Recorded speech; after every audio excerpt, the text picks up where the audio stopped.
think less about a structure, think more what your audience will earn. So back then I was like that. So I was okay, there's supposed to be a structure. But if you look at some TikTok videos, right, if you see, sometimes they don't have any structure to it. They just take a word, just talk, and they have like 100k views.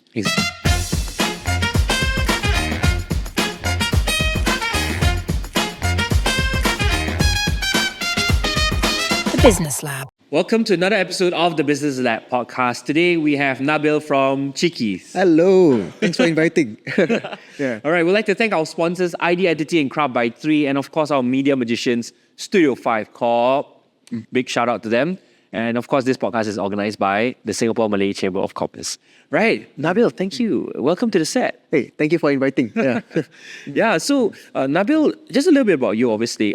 You founded Cheekies, a TikTok shop success with innovative chicken products. And you launched Cheeky Media Productions to enhance TikTok strategies for the Malay community. And you have an agency that wants to kind of focus on digital marketing through TikTok. Right? So let's kick things off by perhaps with Cheekies itself, okay? So what inspired the idea of starting a company that focuses on chicken-based products, chicken breast? Okay, so back then it was during the pandemic. Then there's a lot of factors lah. We saw a lot of home-based business starting up. So mostly focus on indulgence lah, like kuih muih, all those pastries. So what happened was we noticed there's a demand for more healthy food. Then we started to do chicken breast lah. And on my personal journey also, last time I was very skinny. Like I'm skinny now, but I was way more skinnier back then. So I was like 49 kilos last time. Right. So right now, then I started to bulk up, and chicken breast was one of the protein that I eat lah. Right? And one thing I noticed about chicken breast is very dry. So we focus on making chicken breast tender and juicy, and we figure out, other people would like this. So we started to give family and friends. Of course, the first batch, second batch is not that great, like salty and everything. But then eventually it got better and it went viral during that time. Yeah. Do you know how many iterations of chicken breast you had to do to get to this current? I think a lot lah. Yeah, I don't know. I like my dad just keep feeding me chicken breast and we just try. Yeah. So a lot of dry chicken breast. Yeah. So when you first started, like you said, okay, you tried different flavors. What was the response from the people? First, when we signed up, I remember the first batch was salty lah. Yeah, and then some was still dry and everything. So we figure out sometimes people different behaviors, like people will cook differently and all. So we standardize the cooking instructions and then we tweak the recipes. And so far maybe per batch maybe 90% is good. Then we always check lah, every batch, maybe there's certain percentage that's not good. Then we will try to get 100% perfect lah.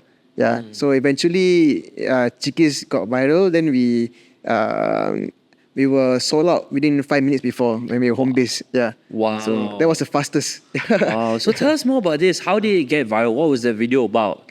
Back then we relied on influencer marketing.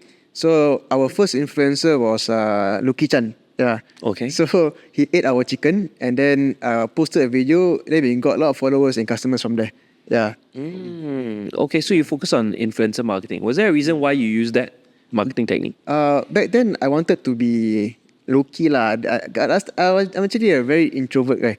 So like high five. Yeah. So back then I relied on influencers and I didn't do much content creation until when I realized that it's not sustainable because like you keep sending on free chicken, and sometimes you have to pay the influencer also. So and then there's not much brand resonance. So what happened was I like, okay, let's start to do my own content. And when I do my own content, at first it was just dance trends, all those trending videos. Can you imagine? Yeah. And then one time I like, okay, maybe I share a bit about my story. So that video got about 200k views. Yeah. Oh. And then I'm like, this direction of storytelling is better lah. So that's what I did do until now. Yeah. What do you say in that story? What happened was during that time it was a hustle mindset. You know, the Andrew Tate and all, right? So a lot of Gen Z is like what I saw in the society or that back then, it was like lack of empathy. So when I was walking back home from the gym, I saw my neighbor rummaging through the trash bin. So he was a Garangoni. And then when I saw that, and then I remember her in the bus, I was watching some videos like those like Andrew Tate videos and all. I was like very angry because like I understand because I come from a rental flat and a lot of people have gone through different circumstances and sometimes it's very hard for them to break out of that cycle, right? So it's sometimes they're not lazy. It's just that they born with that circumstances, like maybe a sick mother or a sick son. So I know some neighbors like they are facing difficult times lah. So I made a video. I talk about providing my perspective on this lah, the hustle mindset, and then I was talking about like people need to have more empathy. And then the video blew up. Wow. Yeah. Having more empathy, and then so many people resonate with it. I guess it's like a sign. Yeah, I think because during that time it was a hustle mindset, so this is a different opposing view. Then I think people resonate with it lah. Yeah, It's amazing because it's very much aligned with how the brand boomed, and it went viral. So many people know about it. Okay, so when you first started Cheekies, you said you tested it on several people, and then what happened? Like what were some of the challenges that you faced along the way then? Okay, so last time being a home-based business, it was space constraints, right? I mean, my rental unit is very small also, so the space was not a lot. And then, of course, we have to keep to proper hygiene standards. We have to get our full hygiene cert and all, follow the regulations as per home-based business. So the challenges were mostly we have lack of capital, lack of space. Everything was against us basically. So how do you overcome that is what we did was we work on pre-order basis. So we get the money, then we do. So we minimize risk and also lesser capital output lah. So we got the orders, then people have to wait 1 week to we will make that and then we will deliver 1 week later. Yeah. So then we bought new freezers, we bought new inventory, and then space constraint, then we have like one fridge at our living room. Yeah. So it was quite hectic lah. Then that's one of the reasons why we move out to a commercial kitchen. Yeah. I'm also very curious. We'll go into the commercial kitchen because I know you guys expanded, but like, what's the internal drive that's pushing you, that motivates you so much to do this versus doing anything else? Okay, back then, it was during. Okay, so I've always wanted to do business since last time because I see as a vehicle to push my family out from where they are right now lah. So, but for me, I'm not putting all my eggs into one basket. So I try to do my best in all fronts. So like in terms of education, my career, and also my business. So there are 3 pillars that I work on. During the poly stage, I work on many projects, but most of them didn't fly lah. So, but then I work on my education, my career. Then when I move out after NS, then that's when I started business Cheekies, which is my most successful venture so far, alhamdulillah. And then career, where I'm currently working at now, but I just quit last week. So education, I'm going to finish my university next year lah. Yeah. So I try to work on these 3 pillars lah. Yeah. Congrats on leaving your company. Yeah. I saw the video you posted. I just tendered my resignation. Yeah. But my company is nice people. Yeah. Actually, we are having. It's not a bad farewell. Sure. Yeah. So I'm.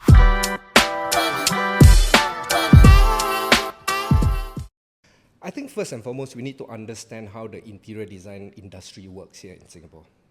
So majority of the IDs or the people who work within the interior design companies, most of them are actually freelancers. They are not employed based on a full-time basis. So they work on a commission basis. So, and some business models or some ID companies want to have a lot of ID so that they can close a lot of projects on. My personal tip here is start with visiting the IDs that you have shortlisted or you're interested in. Look at their place of work, look at how they work, look at their office. Once you have done that, I think what you should also do here is to ensure that these IDs that you potentially want to engage are HDB licensed. Last but definitely not least, and to me the most important, because I think nobody do this. Okay. Once you have confirmed, or let's say for example, you really want to sign with this ID company, right? Go to Accra website and pull out the company's profile. Firstly, you know who are the directors, you know where is their office, you know when they were incorporated. Most importantly, you know how much they actually put in as the initial investment or the capital. So in the context of my industry, right, the ID industry, right, I always advise my clients, don't look for cheap, look for value. Okay? Because cheap don't guarantee you that you're gonna get what you want. Okay? Because in order to be cheap, there are corners that I need to cut.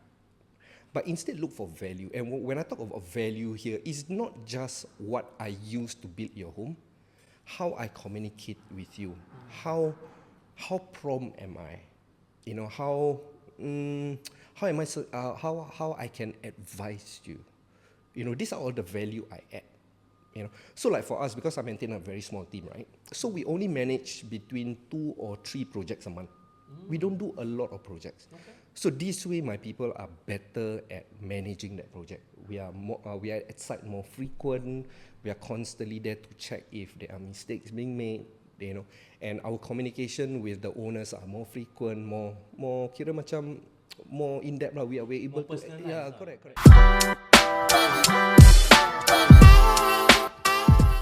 Just curious, like what spurred you to go pursue this Cheekies and this venture full time? Okay, so actually a lot of factors. But one of them, like one thing that nudged me over the edge was one time I was doing live stream. Yeah. And then suddenly, like 1 hour, I made more than my salary. In a 1 hour, like almost double. I'm like, oh, MashaAllah. I'm like, okay, there's opportunity in this lah. Yeah. Wow. Alhamdulillah. Yeah. Besides the monetary aspect, was there any other push for you that okay, let's do this full time? Okay, so other factors like okay, so we had a lot of plans. I mean, it comes in phases lah. So 2021 we were home based. 2022 we were home based, trying to stabilize. Then 2023 we moved out to commercial kitchen. Then the past few months of 2024 we are stabilizing in that commercial kitchen. So it's always in the plans for me to full time this, right? So just that I need to see the numbers lah. How much will can I sustain myself if I quit my job? Because if I quit my job, Cheekies is paying me, right? So, wait, what's the question again? Yeah, like why is it that you went full on with this? Oh yeah, so What gave you that? Yeah, so it's always in the plans, and also manpower issue. F&B is very tough to get manpower, and also another thing is I realized for the past 1 year I need to fully steer this ship lah. Right, and I'm left with 1 more year in my uni. So my uni life is like a gauge lah. So I'm left with 1 more year to finish my uni, and then after that, that's when I think of other things lah in life lah. So I'm trying to I'm giving this 1 year to full time this. Right, after that, if I say succeed or fail, if fail, then I go back to my career lah. If succeed, then I can build more businesses. Yeah, That's amazing. Yeah, and of course we would like you to succeed. I'm very curious, what gave you the internal courage to go? Because everyone can just follow, like just study and then find a well-paying job and then that's it. But what made you like, you know what, maybe this is not for me. I want to try something different. It does take some form of courage. So what gives you that courage to? I mean, mostly through my background, because what happened was when I was a kid until now. Yeah. There were times when my family go through a lot of financial difficulties lah. We had to borrow money, and sometimes we can't afford good food also, right? And sometimes there were no electricity for then we have to borrow money to pay for the bills. Yeah. So then I feel like we're at the mercy of other people also. So I didn't want to go through that again. Yeah. So that's the main motivator lah. I want our family to be independent. Yeah. That's beautiful. Yeah, I can see the drive. Very, very deep story there. Okay, so I wanted to pivot a little bit into the other venture that you have, other than Cheekies, which is the media production. Oh yeah, that started. Yeah. So I'm very curious to know, because Cheekies focus on chicken breast, chicken based products. It was about F&B line. And then now you also have another venture which is into media production. Could you tell us a little bit more about what you do there? Okay, so for Cheeky Media, we focus on there's a lot of agencies out there, marketing agencies that focus on different segments. But for us, we focus on TikTok Shop. So we mostly help FMCG products. So fast moving goods lah. One thing that pushed me to this area is for the past 1 year, I mean Cheekies has been on TikTok Shop lah. So I've seen the potential with TikTok Shop, and I realized that a lot of our community, the Malay community, are not on there. When I do live streams, is WhatsApp to my number. They don't use the TikTok Shop feature, which can actually benefit them a lot, because TikTok Shop actually will provide more traffic to your live stream, and the conversion will be much better because it's instead of WhatsApping, you straight away buy, right? So there's a lot of mechanisms that help businesses in that aspect lah. Yeah.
Tell the viewers a little bit more about TikTok Shop and why you feel that this is a powerful platform.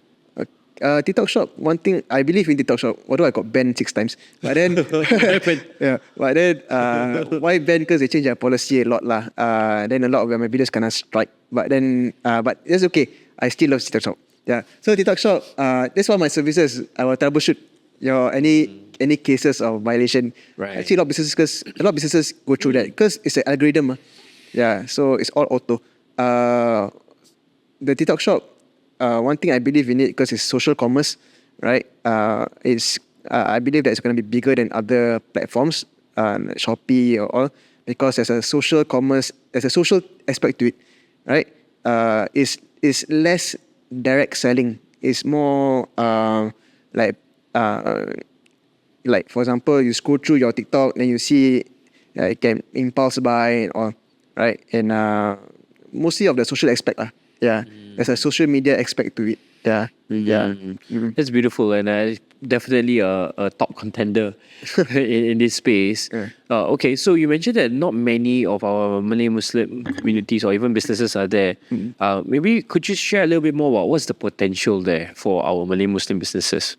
Okay, so the stats are all available on TikTok Shop. It's all public.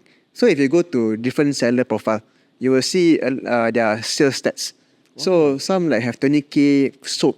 So 20k sold, let's say the average order value is, let's put $5, right? So it's still a lot. Yeah. So there's a huge potential. And like our Malay community, we have a lot of businesses that do FMCG, frozen food even a lot, right? So there's huge potential. And live streaming is another aspect. And also TikTok Shop, being the early stages, they are providing a lot of subsidies, right? So that's last Tuesday I did a 50% off discount for my products, and that 50% off is TikTok Shop belanja one. Yeah. So it's all by TikTok Shop. So I'm not forking out anything also. Wow. So they're giving a lot of subsidies and to drive more traffic and conversions to their TikTok Shop, to their platform lah. I mean, that's what happens when a tech company want to get more market share. So why not just jump on it? That's amazing. That's interesting as well. Yeah. It sounds a very, very savvy business mind. So I'm very curious to know, like, okay, so you mentioned that there are many media companies out there. Many of them focus on different segments. So in particular, yours is TikTok Shop. But what aspect of TikTok Shop differentiates you from other media companies in that space then? What would you say? Okay, so I mean, there's a lot of marketing agencies that focus on paid ads or anything lah. So for my agency, we focus on TikTok Shop. So our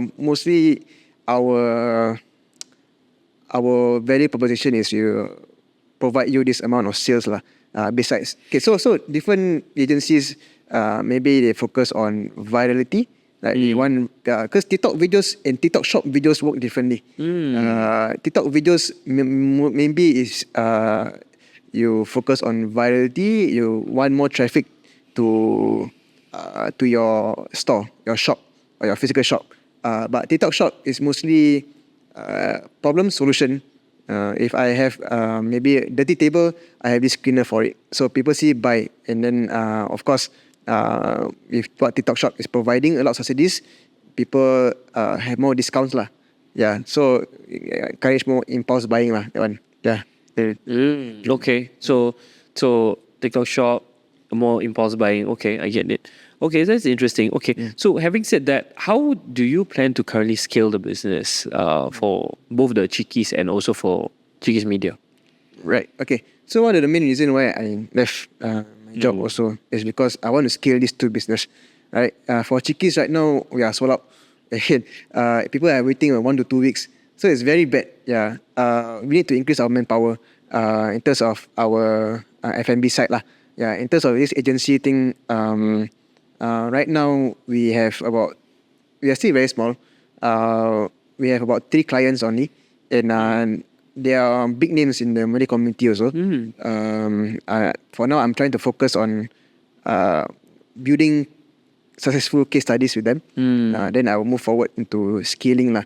So I don't want to take I don't want to take a lot of clients and then cannot deliver. Right. Yeah. So for now, my only case study is my own business. Yeah, so I need to build the other case studies. Yeah. Okay, that's really cool. Yeah. So since you're very familiar with the TikTok space, TikTok Shop space, what are some of the common mistakes people make whenever they're using their platform? Common mistakes. Yeah. Okay, so I think there are a lot of gurus out there that always say, "Oh, there's a formula. There's algorithm and all." But actually, it boils down to what your customers will earn from your video. So, and what emotions will you invoke in that customer. So, in that viewer, their audience. So, you have to think less about the algorithm. You have to think less about your hook. What hook should I use? All this structure. Think less about a structure, think more about your audience will earn. So back then I was like that. So I was okay, there's supposed to be a structure. But if you look at some TikTok videos, right, if you see, sometimes they don't have any structure to it. They just take a word, they just talk, and they have like 100k views. Exactly. Right? It's a lot, right? But there's no structure, there's no nothing over there. But then what you see from there is maybe it's some emotions that invoke, and the audience is earning something from there lah, right? So this is the two most important thing. Because if you think about structure and algorithm thing, you are thinking more about yourself. You have to think more about the audience. Because after all, right, it's a social media. It's not media, it's social media. So you have to think about the people. Yeah. Wow. Okay. I think it's a very important aspect. I think you mentioned social several times, because social, not just for the TikTok Shop, that everyone is already there, but social for the fact that people use it for interaction, to make friends, that kind of stuff. Okay, that's really interesting. Okay, so moving on, I wanted to ask a little bit more about perhaps some of your long-term goals for this. Cheeky Media Productions, do you have something in mind? Like, where do you see yourself like with the company? Okay, it's still very fresh, but then my long-term goal is to onboard more more companies into TikTok Shop lah, because of this huge potential, and of course, I mean, I want to scale and also into other countries also, because TikTok Shop is Malaysia is quite big also, right? And yeah lah. But now my focus is just to build these three businesses. Yeah. Okay, that's very cool. Yeah. And then I'm interested to know about like trends. Like you said that one of your videos really did well, right? A lot of viewers. Like, what are some of the trends now, like that people should kind of be aware of before they start producing video? The trends evolve a lot. So okay, I spoke about this with my friend back then. Okay, so now it's a lot more storytelling, right? Last time it's a lot of trends, especially during the pandemic era. Is like trends, like you do dance and all. But now it's moving to storytelling. No, actually storytelling is in the past already. Now it's more of creative. Like what differentiates storytelling and creative? Storytelling is more like vlogging, you know. But when you do more creative, like those skits, you know, right? So it becomes more entertainment, lah. Yeah. Then rather than So I think now it's transitioning into that stage. Yeah. Skits. No wonder you see a lot of interesting drama being played out, and then you realize, hey, they're selling a product. Yeah. So I think now it needs more creativity lah into this TikTok. Yeah. I remember watching one TikTok video and it was like some Piramli, they went into the Piramli vibe and they changed the whole color grading and then they sold the product in the end, which was so interesting. The stakes are getting higher for TikTok and Instagram and all. If you see suddenly there's more higher production, more videos that have higher production behind it. One of the main reasons is because now you have to break the I forget what it's called. You have to break the audience attention. So for example, if I scroll through 10 videos in all its iPhone quality, but suddenly I see a cinematic type of, you will watch, right? So and I think about marketing is you have to stand out lah. Yeah. It's amazing. I think I love the lessons you're getting and sharing with us the nitty gritty and also the in the trenches, the real stuff that's happening and running a business. Very inspired to hear about his story as well. And I do wish that the company will grow to bigger, greater heights. Yeah. Thank you so much for joining us for this episode with none other than Nabil from Cheekies and of course Cheeky Media Productions.